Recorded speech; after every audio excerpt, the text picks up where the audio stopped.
Pemirsa yang diberkati Tuhan, kita bertemu kembali dalam seri pelajaran Sekolah Sabat. Untuk mengawali pelajaran Sekolah Sabat kita pada saat ini, mari kita sama-sama berdoa. Allah yang Maha Pengasih, Pencipta langit dan bumi, urapilah hati kami dengan Roh Kudus-Mu di saat kami akan mendengarkan firman-Mu. Biarlah kiranya firman ini boleh kami pahami seturut dengan kehendak-Mu, dan firman-Mu ini boleh menjadi satu sukacita dan semangat yang baru bagi kami di saat kami memiliki waktu yang indah untuk mengenal Engkau melalui firman-Mu. Terpujilah Engkau dalam hidup kami, dalam nama Yesus kami berdoa. Amin. Pelajaran Sekolah Sabat kita pada saat ini di hari Senin pada tanggal 21 Juli 2025 berjudul Siapa yang mengeraskan hati Firaun? Bacalah Keluaran 7 ayat 3, 13, 14, dan 22. Kita mulai dari ayat yang ketiga.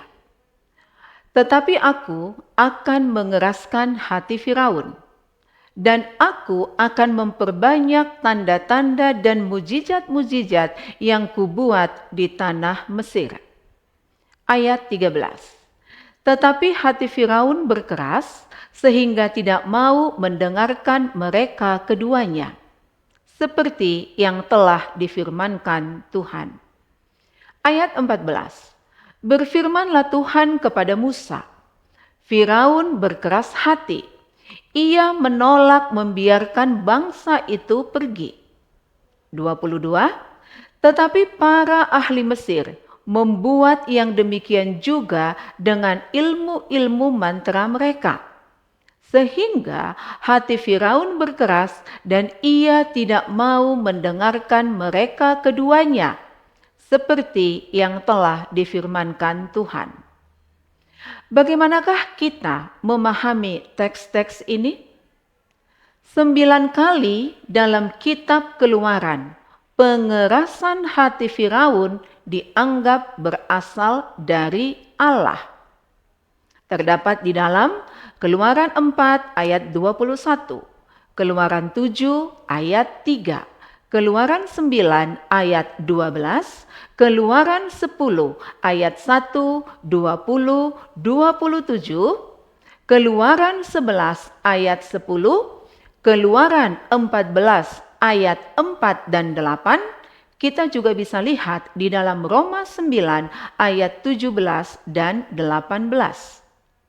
9 kali Firaun dikatakan telah mengeraskan hatinya sendiri. Itu dapat kita lihat di dalam Keluaran 7 ayat 13, 14, dan 22. Keluaran 8 ayat 15, 19, dan 32, serta Keluaran 9 ayat 7, ayat 34, dan ayat 35. Siapakah yang mengeraskan hati sang raja? Tuhan atau Firaun sendiri?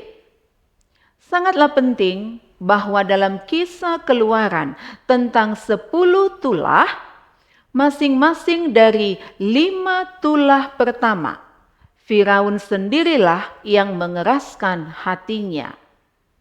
Dengan demikian, ia yang memulai pengerasan hatinya sendiri.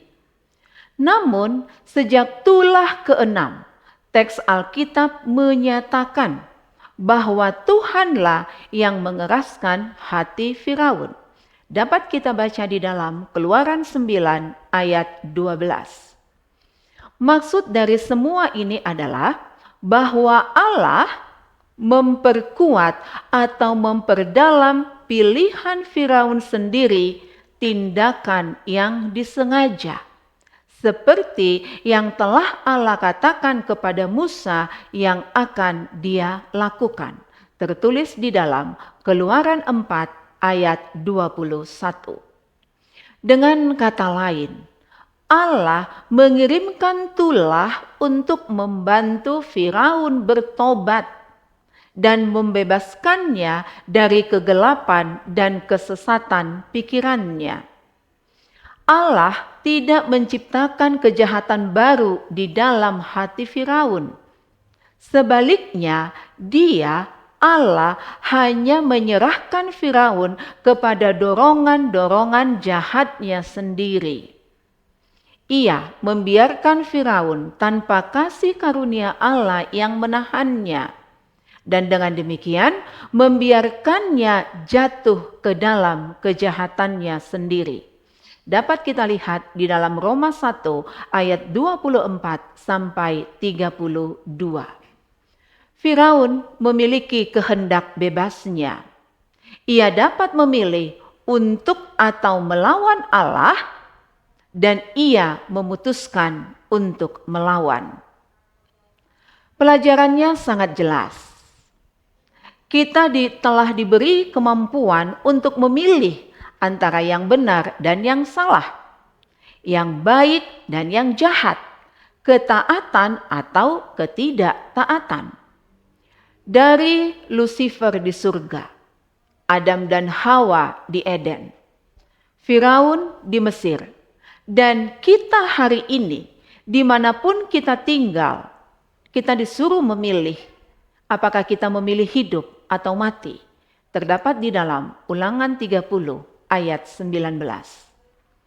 Contohnya, bayangkan sinar matahari yang telah menyinari mentega dan tanah liat. Mentega akan meleleh, tetapi tanah liat akan mengeras. Panas matahari sama dalam kedua kasus tersebut. Tetapi ada dua reaksi yang berbeda terhadap panas, sehingga akan ada dua hasil yang berbeda.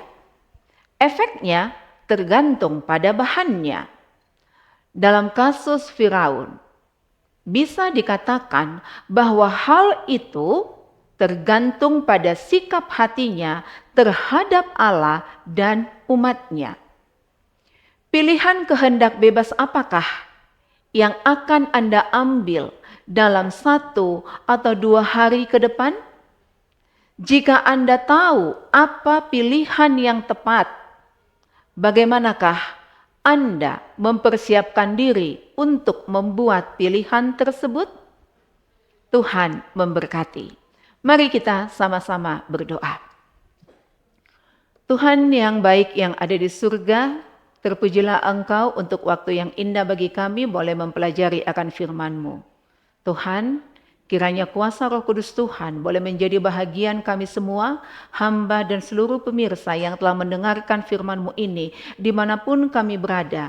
Kiranya kuasa Roh Kudus Tuhan menolong kami supaya dalam hidup kami boleh membuat pilihan yang tepat, pilihan yang berkenan di hadapan Tuhan, sehingga pilihan yang kami buat itu dapat menolong kami untuk lebih dekat lagi dengan Engkau sebagai Allah yang sangat baik bagi kami. Hari ini kami siap melakukan kegiatan kami, kiranya Roh Kudus Tuhan memampukan kami dengan kapasitas kami masing-masing, sehingga apapun yang akan kami lakukan hari ini, Engkau boleh buat berhasil. Terpujilah Engkau Bapa atas segala kebaikan-Mu, ampuni kami akan dosa dan kesalahan yang kami lakukan, karena kami hanya berdoa di dalam nama Yesus yang telah menjadi Tuhan dan Juru Selamat kami. Amin.